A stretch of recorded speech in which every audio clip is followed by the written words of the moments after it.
If the universe is expanding, there must have been a time when it's smaller than it is now, which makes sense. So what if we take this all the way back to the beginning, when it was a single point in space and time? Or not just in space and time, just somewhere. There are many ways that you can draw out the Big Bang depending on its axes. For example, you can draw it as 2D planes, with time being your third axis. Or you can draw it how most people will have seen it, just like this, with a singular point here and it cones out. So from the start, the Big Bang theory suggests that it all started as a singularity, an object that has infinite density and temperature. A singularity will actually break down all of general relativity.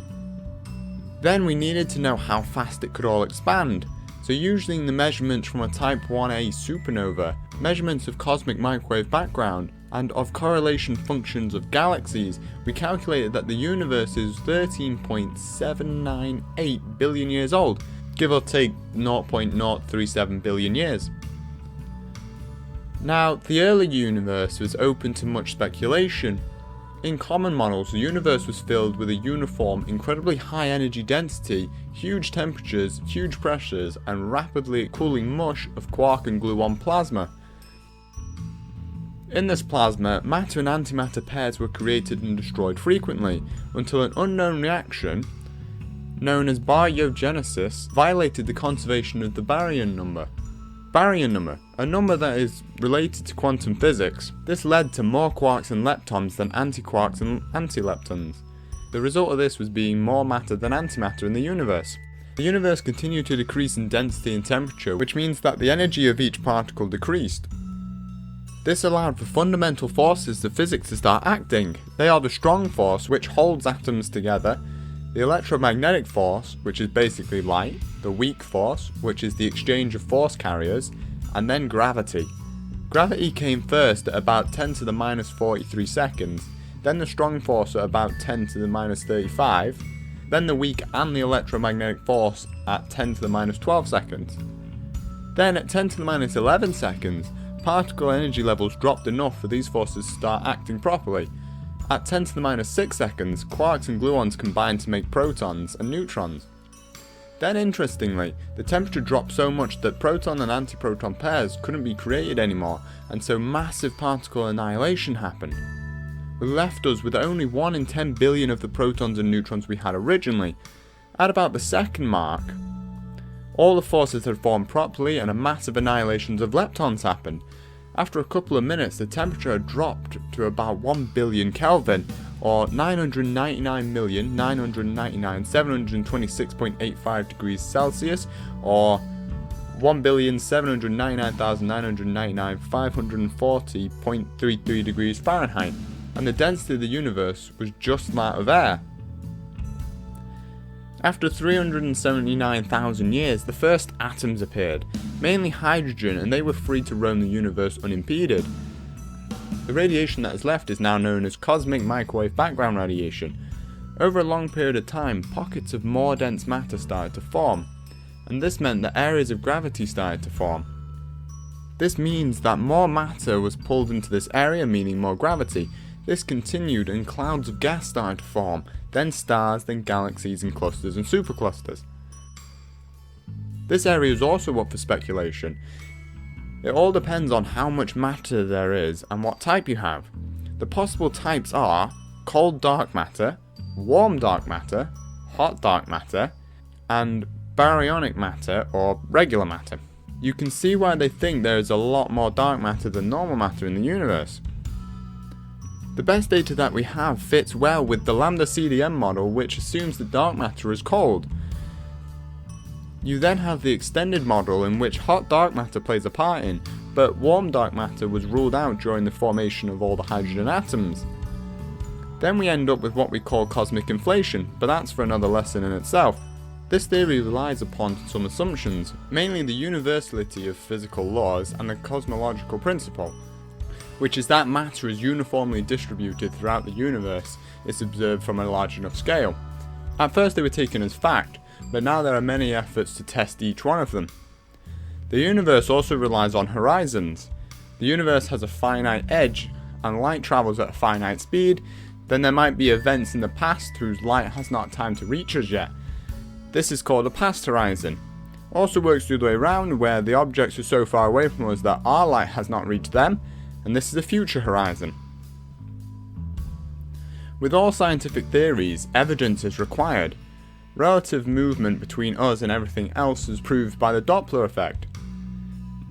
That is when light is stretched or squashed depending on the direction of movement. Objects moving away from us will have a redshift, which means the original light has moved towards the red direction. It does not mean that it is red. Objects moving away from us will have a blue shift, same idea, but it does not mean it is blue. Cosmic microwave background is the light from the early universe. With a normal telescope, the gap between stars appears black, but with sufficiently sensitive radio telescopes, you can see a faint glow. The glow is strongest in the microwave area of the spectrum, which is why it has the name. Also, the abundance of light elements, mainly hydrogen and helium, and isotopes from both, is also called Big Bang nucleosynthesis or primordial nucleosynthesis. This supports the idea that all the quarks and leptons were in a soup together and formed the protons, neutrons, and electrons, then atoms when they still had enough energy to do so. Recently, evidence has appeared from looking at galaxy formations and evolution, also the distribution of the large-scale cosmic structures. The future of the universe is unclear. There are many theories to what is going to happen next. Cosmologists mainly consider two theories. Either the mass density of the universe will be greater than the critical density. This would result in the universe being a maximum size and then it would collapse. It will become denser and hotter and then it would all end like it started, otherwise known as the Big Crunch. The other theory is that the mass density will be equal or below the critical density and expansion will never stop. Star formation would slow and then cease. Then all we would be left with is white dwarf neutron stars and black holes. Gravity would eventually pull all these together and we would end up with a larger and larger black hole. The average temperature of the universe will decrease towards absolute zero. This would then make protons unstable, to which then matter would disappear into energy. This would leave only radiation and black holes left in the universe. The black holes would then evaporate by a Hawking radiation, to which we are only left with energy then. This is what is known as heat death. However, my favourite idea is that of a mass in universe black hole. In the theory, this is a black hole which is 1 billion light years across and can be found near the constellation Eridanus, about 6 to 10 billion light years away. This would mean that everything in the universe is actually accelerating towards a black hole and we're all going to end up being sucked into it. But this is just an early theory. Now of course there is history. It all started in 1912 when Visco Silfer discovered that distant objects were redshifted, however he didn't understand the implications of this fact.